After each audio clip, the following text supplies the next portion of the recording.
Sunday కదా, ఏ చికెనో మటనో ఫిషో తెచ్చుకోవాలి అనుకున్నాడు.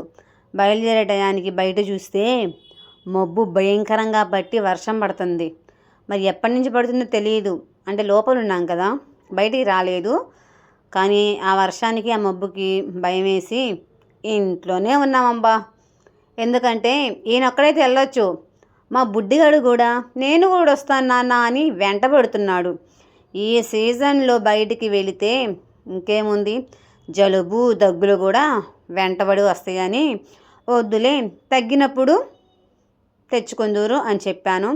కానీ స్టిల్ చెప్తున్నాను కదా, ఎప్పటికి కూడా తగ్గలేదబ్బా.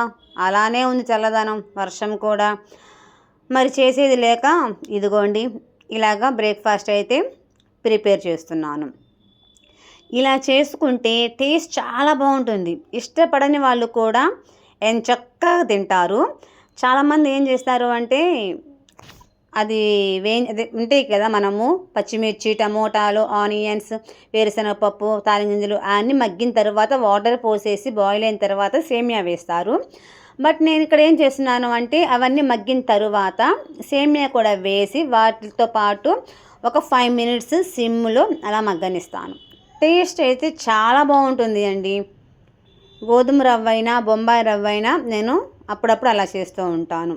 ఓకేనా, టైం అయిపోతుంది హడావిడిగా వెళ్ళాలి అనుకున్నప్పుడు డైరెక్ట్గా వేస్తాను. కానీ టైం ఉంది తాపీగా చేసుకుందాం అన్నప్పుడు మాత్రము ఇలా చేసుకుంటాను. టేస్ట్ చాలా బాగుంటుంది నిజంగా. సో ఫ్రెండ్స్, మరి ఈరోజు మీ ఇంట్లో బ్రేక్ఫాస్ట్ ఏంటి?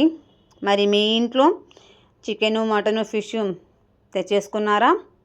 వర్షం ఎప్పుడెప్పుడు తగ్గుతుందా, ఎప్పుడెప్పుడు వెళదామా అన్నట్టుగా ఈయనగారైతే ఉన్నాడు. పిల్లోడు కూడా నాన్న ఎప్పుడైతే బయటికి వెళ్తాడో ఎప్పుడెప్పుడు వెళ్దామా అన్నట్టుగా వాడు కాపలాగా ఉన్నాడు. అట్లా ఉంది సిచ్యువేషన్. ఇంకో విషయం చెప్తున్నాను, తుఫాన్ అంట, జాగ్రత్తగా ఉండండి. ఈవినింగ్ కూడా భారీ వర్షాలని చెప్తున్నారు.